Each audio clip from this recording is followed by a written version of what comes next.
Halo sahabat Indonesia, siapa bermain api di Omnibus Law? Ini sekarang lagi tren, hari ini, kemarin, dan esok. Semua sibuk membakar Omnibus Law. Omnibus, Anda tahu? Itu adalah bus yang pertama kali diperkenalkan di Paris tahun 1820. Itu bus yang bisa mengangkut begitu banyak orang. Makanya disebut dengan bus omni atau omnibus.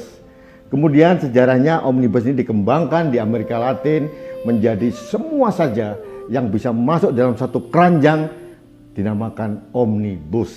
Gitu.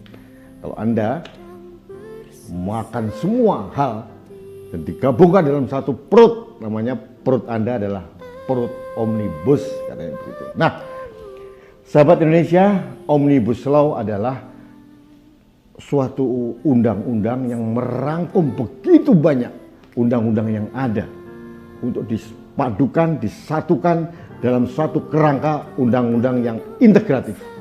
Itu semangat yang ingin disampaikan Presiden Jokowi. Karena apa?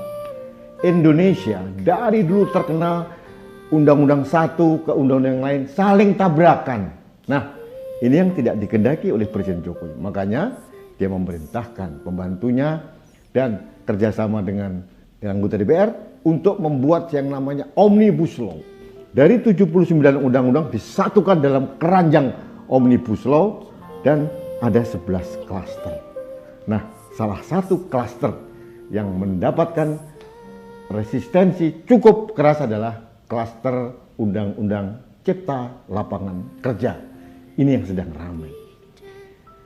Sahabat Indonesia, kita harus mengakui bahwa ide Presiden Jokowi membuat Omnibus Law untuk Undang-Undang Cipta Lapangan Kerja itu luar biasa. Semangatnya adalah memadukan undang-undang yang saling bertabrakan selama ini dalam satu undang-undang yang permanen yang mengatur semuanya. Bukan hanya pekerja, tapi juga iklim usaha yang menyangkut masalah iklim investasi di Indonesia. Kita membutuhkan itu. Kenapa? Terkhusus pada saat pandemi sekarang. Kita membutuhkan recovery yang luar biasa. Dan itu kita membutuhkan investor asing untuk masuk di Indonesia. Sahabat Indonesia, Indonesia terkenal menjadi negara yang tidak terlalu seksi bagi investor. Kenapa? Bukan karena sumber daya kita tidak melimpah. Bukan karena apa? Yang paling utama ternyata karena tidak ada kepastian hukum di negeri ini. Itu yang mereka katakan. Hukum atau peraturan sering tumpang tindih sehingga mereka bingung. Nah, ini yang akan dipersatukan oleh Presiden Jokowi dalam suatu undang-undang yang sangat integratif yang namanya Omnibus Law, Undang-Undang Cipta Lapangan Pekerja. Artinya ini penyempurnaan dari undang-undang yang ada. Bukan menghapuskan atau bukan malah merugikan para pihak yang di dalamnya.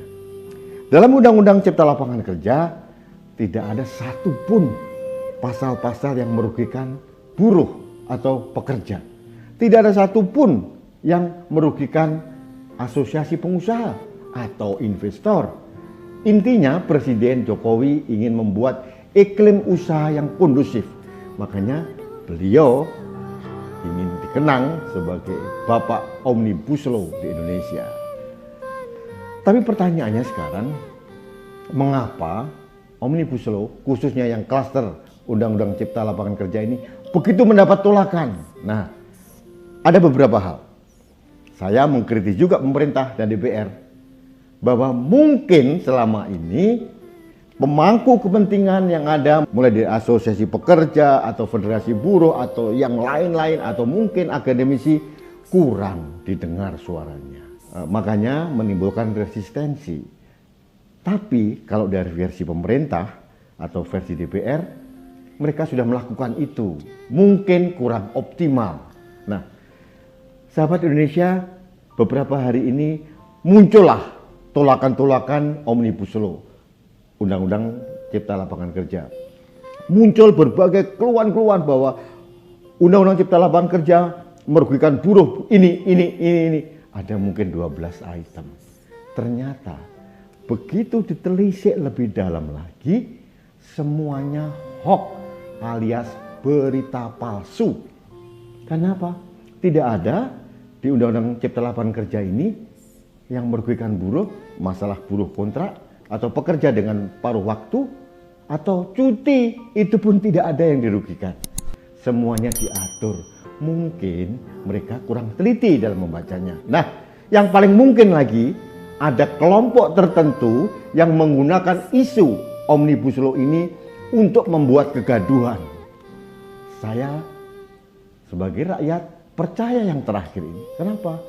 Kalau mau punya itikat baik, harusnya mereka datang ke DPR sebelum diundangkan kemarin untuk datang, ini loh, saya tidak setuju poin ini. Bukan dengan turun ke lapangan dengan membuat chaos. Apalagi di saat pandemi yang harusnya semua kita menjaga jarak aman satu sama lain.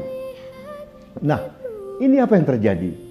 Beberapa hari yang lalu, Ketua Serikat Pekerja mau mengancam akan membuat demo besar-besaran, mogok nasional. Nah, kemudian ada lagi nih yang mantan jenderal, mantan Panglima TNI dan kelompok, kami mendukung gerakan mogok nasional. Pertanyaannya, tahu nggak sih orang-orang ini dengan Omnibus Law Cipta Lapangan Kerja? Kalaupun ada yang tidak sempurna, sempurnakan. Duduk bersama kita sempurnakan. Ada jalur-jalur lain untuk menyempurnakan itu. Yang pertama, kita bisa melakukan yang namanya penekanan kepada DPR untuk mereview kembali undang-undang itu. Bisa. Toh itu belum diundangkan sekarang.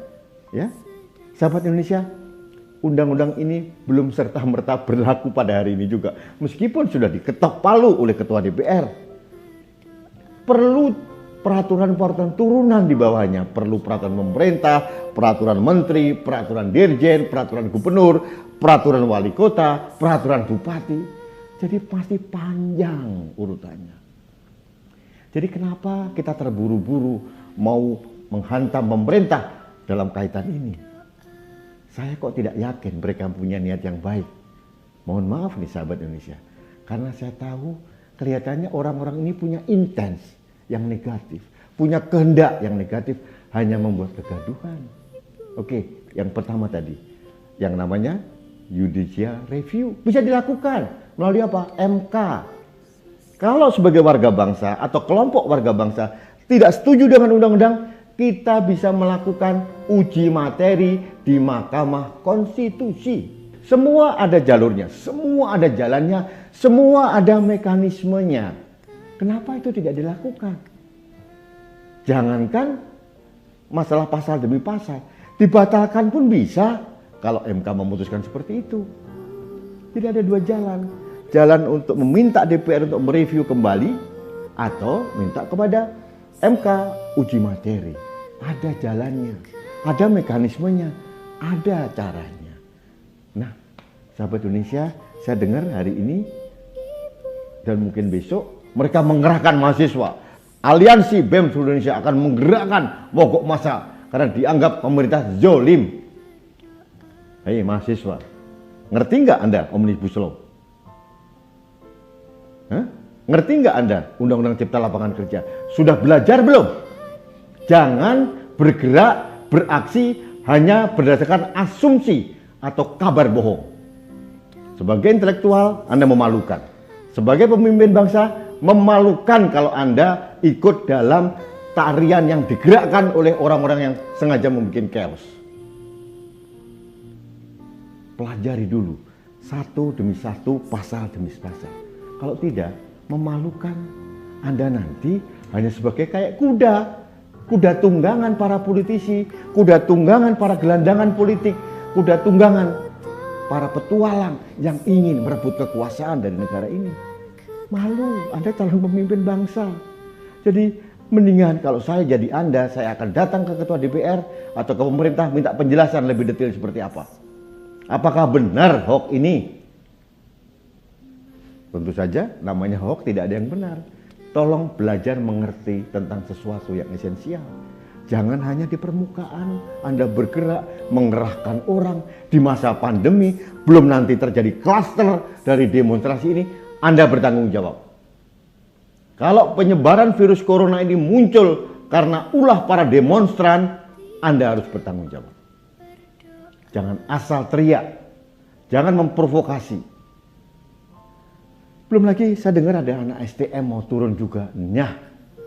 Semakin kuat dugaan saya bahwa demo-demo untuk menolak Omnibus Law ini adalah demo-demo yang sangat manipulatif dan rekayasa. Oleh siapa? Oleh orang-orang yang menginginkan kegaduhan di negeri ini. Saya bukan pendukung pemerintah, tapi saya mendukung Indonesia. Saya menginginkan ada kedamaian, saya menginginkan kehidupan yang harmoni.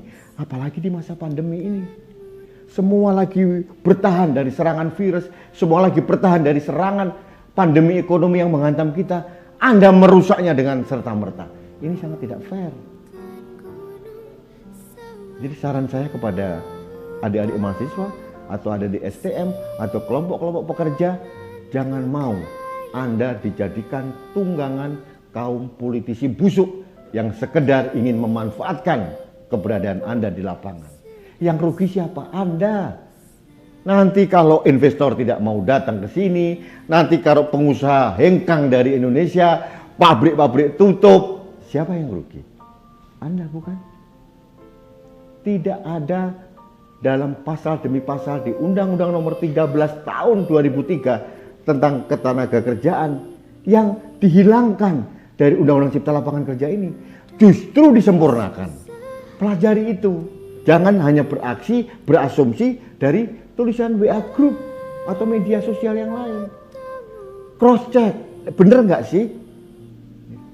Bisa cross check di media mainstream, televisi, media yang akurat. Jangan media abal-abal. Jangan dari Instagram saja, jangan dari WA saja. Demo-demo tahun kemarin diputar, ini kerusuhan di sini diputar kembali. Hanya apa? Menebarkan ketakutan. Hati-hati, negara kita ini sedang digerogoti dari dalam. Bukan oleh orang asing, tapi oleh orang kita sendiri. Oleh siapa? Orang yang ngebet pengen berkuasa. Sahabat Indonesia, hati-hati. Kalau tidak sempurna, mari kita sempurnakan. Kalau tidak lurus, mari kita luruskan. Pemerintah itu bukan dewa. Presiden bukan manusia setengah dewa. Bisa juga diberikan masukan, bisa diberikan saran. Intinya ada niat baik dari kita. Dan saya mohon maaf ini sahabat Indonesia, saya tidak melihat niat baik dari para pentolan demo, pentolan yang menggerakkan, memobilisasi orang untuk turun ke lapangan di masa pandemi ini. Mereka adalah orang-orang yang tidak bertanggung jawab. Kenapa? Mereka mengorbankan kesehatan para pekerja, mengorbankan para mahasiswa, mengorbankan pelajar STM untuk turun ke lapangan, berhadapan dengan aparat keamanan. Mereka hanya ingin menimbulkan chaos, menimbulkan kegaduhan. Kasihan polisi kita, kasihan tentara kita, harus dibenturkan dengan sesama. Jahat sekali orang yang mempunyai niat seperti itu.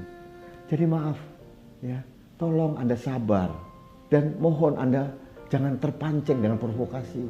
Negara ini sedang ada cobaan, ada pandemi corona yang belum berakhir. Mari bersama bersatu padu mendukung lingkungan kita untuk menjadi sehat dari segi kesehatan maupun dari segi ekonomi. Jangan membuat kegaduhan. Bagi para pekerja tolong belajar. Apa sih yang Anda proteskan? Ada atau tidak? Dihilangkan atau tidak? Jangan keburu emosi, terlalu reaktif dari berita-berita bohong. Baik sahabat Indonesia, demikian opini saya tentang siapa yang bermain api di Omnibus Law Undang-Undang Cipta Lapangan Kerja. Saya sekali lagi tidak percaya dengan niat baik orang-orang yang ingin menciptakan kegaduhan di negeri ini. Saya hanya ingin semua pihak, semua pemangku kepentingan, semua kita untuk saling bersinergi membangun bangsa ini, menciptakan kedamaian, bukan kegaduhan. Apalagi dirongrong oleh orang-orang yang pengen negeri ini gaduh hanya karena dia ambisi menjadi seorang presiden atau penguasa. Kalau terjadi instabilitas keamanan di negeri ini, siapa yang rugi? Mereka yang di daerah Menteng, mereka yang di daerah Sudirman atau daerah Cendana? Bukan, kita rakyat kecil yang rugi. Ya, mereka enak-enak uangnya sudah melimpah ruah, di luar negeri sudah banyak uangnya mereka. Kita nggak punya uang. Kita sedang berusaha untuk hidup, bertahan hidup demi anak kita. Jangan kita mau diperalat oleh mereka, para peguda penguasa. Mereka adalah penjahat kemanusiaan. Karena mereka tidak peduli dengan Anda. Mereka hanya peduli bagaimana berkuasa di negeri ini. Begitu sahabat Indonesia, demikian opini saya. Jangan lupa like and subscribe kanal TV Anak Bangsa. Dan satu lagi pesan saya, mari menjadi warga negara yang bijak dan cerdas. Jangan mudah terprovokasi oleh berita-berita yang belum tentu kebenarannya. Sampai ketemu lagi.